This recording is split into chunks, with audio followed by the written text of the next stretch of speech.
जय हिंद। हेलो दोस्तों, आज हमें भारतीय संविधान पढ़ने वाले हैं। शुरू से वीडियो में शुरू से अंत बन रही है। समझ में तो वीडियो को लाइक से सब्सक्राइब जरूर कीजिएगा। क्योंकि भारतीय संविधान के लिए इसका होता है कॉन्स्टिट्यूशन का कॉन्स्टिट्यूशन। और कानून की संविधान किसे कहते हैं जानिए। सभी के लिए बराबर कानून को संविधान कहते हैं। सभी के भारत में जो व्यक्ति रहते हैं सबके लिए बराबर कानून को हम लोग क्या कहते हैं? संविधान कहते हैं। सभी को बराबर कानून को हम संविधान कहते हैं।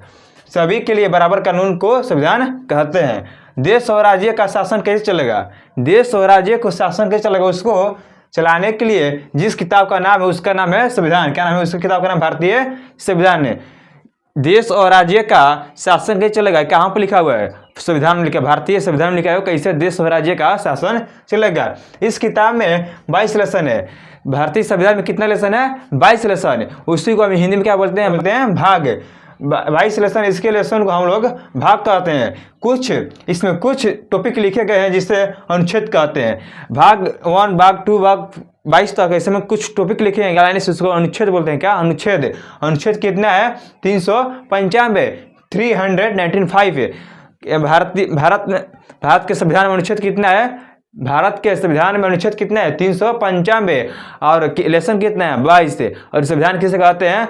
सभी के बराबर कानून को ही संविधान कहते हैं।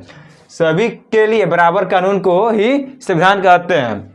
और देश और राज्य की शासन कैसे चलेगा? कि कहाँ पर लिखा होगा? इसका किताब होगा। हाँ, भारतीय संविधान में देश और राज्य की शासन के लिए सब इसमें किताब में लिखा हुआ है। कैसे शासन चलेगा, कैसे नहीं चलेगा। इसको अभी स्क्रीनशॉट आप ले लीजिए जल्दी, याद कीजिए। भारत के संविधान में कितना अनुच्छेद है? 395, मतलब 395। और कितना लेसन है? 22 लेसन। और इसको हिंदी में क्या बोलते हैं? भाग। और संविधान किसे कहते हैं? सभी के बराबर कानून के ही संविधान कहते हैं। सभी के लिए बराबर कानून के ही संविधान कहते हैं। देश और राज्य की शासन व्यवस्था कैसे चलेगा? कहाँ पर लिखा हुआ है? भारतीय संविधान में लिखा हुआ है। चलिए इसको स्क्रीनशॉट लीजिए। मैं आगे भाग 1 संघ और राज्य क्षेत्र। क्या पढ़ना है इसमें? संघ और राज्य क्षेत्र। Union and it's territory. क्या पढ़ना है? Union and it's territory. लिखा भारत राज्यों का संघ है। भारत राज्यों का एक संघ मतलब यूनियन है। भारत राज्यों का एक यूनियन है। क्या? यूनियन। संघ और यूनियन दोनों याद करिए। भारत एक राज्य क्या है? भारत राज्यों के एक संघ मतलब यूनियन है। अर्थात इसके राज्य कभी भी टूटकर अलग नहीं हो सकते। भारत क्या है? यूनियन। भारत क्या है? यूनियन। भारत क्या है? यूनियन। भारत राज्यों का संघ है मतलब यूनियन है। संघ के लिए इसका होगा यूनियन। और इसका राज्य कभी भी टूटकर अलग नहीं हो सकता है। अब भारत में कितने भी राज्य इनका टूटकर अलग नहीं हो सकता है। बिहार को भारत से अलग नहीं कर सकते हैं। उत्तर प्रदेश को भारत से अलग नहीं कर सकते हैं। इसका सब राज्य टूटकर कभी अलग नहीं होगा। कॉन्फेडरल क्या होता है? कॉन्फेडरल परिसंघ। कॉन्फेडरल के क्या होता है? परिसंघ। परिसंघ उसे कहते हैं जिसमें छोटे छोटे राज्य। परिसंघ किसे कहते हैं? परिसंघ उसे कहते हैं जिसमें छोटे छोटे राज्य आपस में जुड़कर और अपनी थोड़ी थोड़ी शक्तियां केंद्र सरकार किसी दिए केंद्र सरकार को देकर एक देश का निर्माण करती है। परिसंघ बहुत ही कमजोर होता है और इससे कोई भी देश आसानी से अलग हो सकते हैं। परिसंघ क्या है? समझ गए। देखिए परिसंघ क्या है। परिसंघ का इंग्लिश क्या होता है? कॉन्फेडरल। परिसंघ उसे कहते हैं जिसमें छोटे छोटे राज्य आपस में जुड़कर और अपनी थोड़ी थोड़ी शक्तियां केंद्रीय सरकार को देकर एक देश का निर्माण करती है। परिसंघ बहुत ही कमजोर होता है। इससे कोई भी देश आसानी से टूटकर अलग हो सकता है। तो भारत क्या है? एक यूनियन है मतलब संघ है। भारत क्या है? भाग 1 में क्या पढ़े हम? संघ और राज्य क्षेत्र। संघ और राज्य क्षेत्र। Union and it's territory. Bharat राज्यों के एक संघ है। भाग 1 में क्या लिखा है? भारत एक राज्यों का संघ है। इसका राज्य कभी भी टूटकर अलग नहीं हो सकते हैं। और कॉन्फेडरल क्या है? परिसंघ उसे कहते हैं परिसंघ उसे कहते हैं जिसमें छोटे छोटे राज्य आपस में मिलकर एक देश का निर्माण करते हैं। उसके क्या कहते हैं? परिसंघ। और परिसंघ बहुत ही कमजोर होता है। इसका देश आसानी से टूटकर अलग हो सकता है। और भारत का यूनियन में राज्य टूटकर कभी भी अलग नहीं हो सकता है। ये क्या लिखा है? संविधान में लिखा है। संविधान किसने लिखा है? डॉक्टर भीमराव अंबेडकर। डॉक्टर भीमराव अंबेडकर ने संविधान लिखे हैं। बहुत अच्छा संविधान लिखे हैं। कॉन्फेडरेशन किसे कहते हैं? फेडरेशन हिंदी का होता है हिंदी संघ और यूनियन हिंदी का होता है संघ। तो राज्य मिलकर एक देश का निर्माण संघ का होता है फेडरेशन में राज्य मिलकर एक देश का निर्माण करती है और हर राज्य अपनी कुछ शक्तियां देश को दे देते हैं और देश को कहते हैं कि आप इन शक्तियों का प्रयोग करें। इससे भी कोई भी राज्य अलग हो सकते हैं। देखो फेडरेशन, फेडरेशन किसे कहते हैं? संघ। किसे कहते हैं? फेडरेशन हिंदी कहता है संघ और यूनियन हिंदी का होता है संघ। इसलिए आपको इंग्लिश और हिंदी दोनों याद रखिए, ठीक है। फेडरेशन कहता है संघ। राज्य मिलकर एक देश का निर्माण करते हैं। क्या करते हैं? राज्य मिलकर। फेडरेशन क्या होता है? राज्य मिलकर एक देश का निर्माण करते हैं और हर राज्य अपनी कुछ शक्तियां देश को देते हैं। हर राज्य अपनी कुछ शक्तियां देश को देते हैं और देश को कहते हैं कि आप इन शक्तियों का प्रयोग करें। आप इन शक्तियों का प्रयोग करें। इससे भी कोई राज्य टूटकर आसानी से अलग हो सकता है। और यूनियन में कभी भी राज्य टूटकर अलग नहीं हो सकता है। भारत क्या है? एक यूनियन है। यूनियन मतलब संघ। इसके राज्य कभी भी अलग नहीं हो सकते। कभी भी इसका राज्य अलग नहीं हो सकता। अमेरिका क्या है? देखो अमेरिका एक फेडरेशन है। क्या? फेडरेशन है और इसका राज्य एक यूनियन नहीं। इस भारत एक राज्य है। अमेरिका क्या है? फेडरेशन है। अमेरिका क्या है? फेडरेशन है और भारत क्या है? यूनियन है। अमेरिका का भी राज्य टूटकर अलग हो सकते लेकिन भारत का राज्य टूटकर अलग नहीं हो सकते।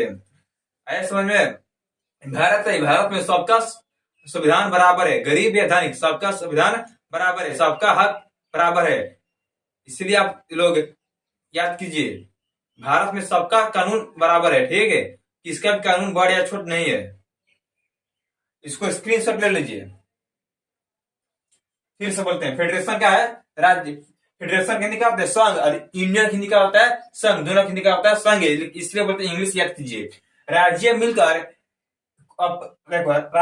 एक देश का निर्माण करती है या करते हैं और हर राज्य अपने कुछ शक्तियां देश को देते हैं। हर राज्य अपनी कुछ शक्तियां देश को देते हैं और देश को कहते हैं कि इन शक्तियों का प्रयोग करें। इन शक्तियों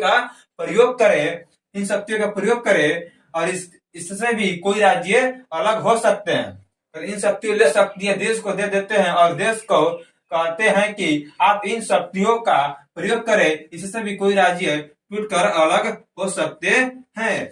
भारत क्या है? एक यूनियन है। यूनियन संघ भारत की राज्य कभी भी टूटकर अलग नहीं हो सकते हैं। अनुच्छेद 1 पढ़ लिया, अब अनुच्छेद 2 पढ़ने जा रहे हैं, ठीक है। अनुच्छेद 2 क्या कर रहा है? संसद को यह अधिकार है कि भारत के बाहर जो देश है वह भारत में मिला सकता है। समझ गए? फिर से देखिए, संसद अनुच्छेद 2 क्या कर रहा है? अनुच्छेद 2 क्या बोल रहे हैं? संसद को यह अधिकार है कि भारत के बाहर जो देश हैं तो उसे भारत में मिला सकते हैं। जो भारत के बाहर जो देश है उसके भारत में मिला सकते हैं। संसद बोल रहा है इसका अधिकार है। या किसी देश को यदि कोई देश का टुकड़ा जो भारत में मिलना चाहता है उससे मिला सकते हैं। भारत में मिलना चाहता है उसे मिला सकते हैं। यानी अनुच्छेद 2 क्या कहता है कि संसद राष्ट्रपति के पूर्व मतलब राष्ट्रपति से पूछेगा मैं इस देश को मिलाने जा रहा हूँ, आपको इनको केवल आदेश देना है, हाँ या नो नहीं बोल सकते, केवल साइन कर देंगे, हो गया। अनुच्छेद 2 क्या होता है कि संसद राष्ट्रपति के पूर्व अनुमति मतलब सूचना पर किसी विदेशी राज्यों को भारत में मिला सकते हैं। जैसे सिक्किम मिला क्या? सिक्किम। तो अब शुरू से पढ़िए। अनुच्छेद 2 क्या कहता है? संसद को यह अधिकार है कि भारत के बाहर जो देश है तो उसे भारत में मिला सकते हैं। या कोई भारत के बाहर कोई टुकड़ा देश में मिलना चाहते हैं भारत में तभी मिला सकते हैं। और यानी अनुच्छेद 2 कहता है कि संसद राष्ट्रपति के पूर्व अनुमति मतलब सूचना पर किसी विदेशी राज्य को भारत में मिला सकती है। जैसे मिला, कौन देश मिला? जैसे में सिक्किम मिला है। आपको वीडियो पसंद रहा तो वीडियो को लाइक सब्सक्राइब जरूर कीजिए। चलिए अब गए सिक्किम। इसके लिए 35वां संशोधन हुआ 1974 में। क्या हुआ सिक्किम के लिए? इसके लिए 35वां संशोधन हुआ 1974 में करके सिक्किम को स्वराज्य बनाया गया। सिक्किम क्या बनाया गया? स्वराज्य बनाया गया था। इसके लिए संविधान में क्या हुआ? एक स्पेशल अनुच्छेद 2 का को जोड़ा गया जोड़ा गया था। लेकिन फिर सिक्किम को 36वां संशोधन संविधान 16 मई 1975 के द्वारा भारत का 22 राज्य बनाया गया। कितना राज्य? 22 राज्य बनाया गया, 22वां राज्य। देखो सिक्किम, इसके लिए 35वां संशोधन 1974 में करके सिक्किम को स्वराज्य बनाया गया था। इसके लिए संविधान में एक स्पेशल अनुच्छेद 2 क को जोड़ा गया था। लेकिन फिर सिक्किम को संविधान संशोधन 16 मई 1975 के द्वारा भारत को 22वां राज्य बनाया गया। सिक्किम को कितना राज्य? 22वां राज्य बनाया गया। कब? 1975 के द्वारा भारत को कब? 16 में 1975 में। और अनुच्छेद 3 संसद क्या लिखा है? संसद राष्ट्रपति के पूर्व अनुमति से भारत के किसी भी राज्य को बिना उसके अनुमति नाम, सीमा, क्षेत्र परिवर्तन कर सकती है। क्या लिखा है इसमें? ऐसा समझ रखिए। संसद राष्ट्रपति के पूर्व अनुमति से भारत के किसी भी राज्य को बिना राज्य की अनुमति से नाम, सीमा, क्षेत्र परिवर्तन कर सकती है। जैसे एमपी से क्या हुआ है? छत्तीसगढ़। एमपी से छत्तीसगढ़ क्या अलग हुआ है? कब? 1 नवंबर 2000 में। एमपी से छत्तीसगढ़ कब अलग हुआ? 1 नवंबर 2000 में। यूपी से क्या हुआ? उत्तराखंड। यूपी से क्या अलग हुआ? उत्तराखंड। कब? 9 नवंबर 2000 में। 9 नवंबर 2000 में। और बिहार से झारखंड कब अलग हुआ? 15 नवंबर 2000 में। तो इसको स्क्रीनशॉट ले लीजिए, फिर से देखिए क्या कर रहा है। अनुच्छेद क्या बोल रहा है समझिए। संसद राष्ट्रपति के पूर्व अनुमति से भारत के किसी भी राज्य को बिना किसी अनुमति के बिना राज्य की अनुमति से नाम नाम, सीमा, क्षेत्र परिवर्तन कर सकती है। केवल परिवर्तन कर सकती है, निकाल नहीं सकती है। भारत से निकाल नहीं सकती, केवल परिवर्तन कर सकती है। एमपी से क्या हो गया? छत्तीसगढ़। क्या हो गया? एमपी से क्या अलग हुआ? छत्तीसगढ़। कब? 1 नवंबर 2000 में। और यूपी से कब बदला? यूपी से क्या हुआ? उत्तराखंड। क्या हुआ? यूपी से अलग क्या हुआ? उत्तराखंड। कब? 9 नवंबर 2000 में। और बिहार से क्या अलग हुआ? झारखंड। 15 नवंबर 2000 में। अनुच्छेद 4 क्या कर रहा है? जब संसद अनुच्छेद 2 का प्रयोग करेगी। अनुच्छेद 4 क्या कर रहा है? देखो, जब संसद अनुच्छेद 2 का प्रयोग करेगी, यानी किसी विदेशी राज्य को भारत में मिलाएगी, या अनुच्छेद 3 का प्रयोग करेगी, यानी किसी राज्य को तोड़ेगी, मतलब किसी राज्य को तोड़कर अलग करेगी, तो उसके लिए राष्ट्रपति से किसी विशेष अनुमति की जरूरत नहीं है, क्योंकि इस अनुच्छेद 368 के बाद रखा गया है, जिसको अनुच्छेद 368 में रख दिया जाता है, उसके 368 में रख दिया जाता है, इसमें राष्ट्रपति के हस्ताक्षर की जरूरत नहीं होती है। इसको जल्दी आप स्क्रीनशॉट लीजिए, बताइए आप क्या क्या सीखे, कमेंट कीजिएगा। ठीक है, आज हम अनुच्छेद 1 से 4 तक पढ़े, मतलब भाग 1 पढ़ लिया है। आज भाग अनुच्छेद में संविधान में कितना भाग है? 22। आज हम एक भाग पढ़ लिए, और 1 से 4 तक अनुच्छेद का। भागने से जीत नहीं मिलती मेरे दोस्त, हर परेशानियों से लड़ना पड़ता है। भागने से जीत नहीं मिलती मेरे दोस्त, हर परेशानियों से लड़ना पड़ता है।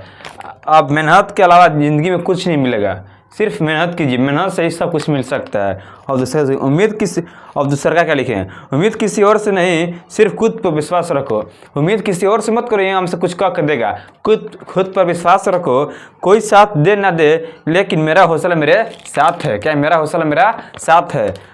जितना कठिन संघर्ष होगा, जितना आपका कठिन संघर्ष होगा, जीत उतनी ही संधार होगी। जितना आपका कठिन संघर्ष होगा, जीत उतना ही संधार होगी। मेहनत के अलावा ज़िंदगी में कुछ नहीं मिल सकता है। मेहनत पे भरोसा कीजिए, आप एक न एक दिन पक्का सक्सेस होंगे। सफलता आपको जरूर मिलेगा एक न एक दिन। चलिए वीडियो को समाप्त करते हैं। जय हिंद, थैंक्स।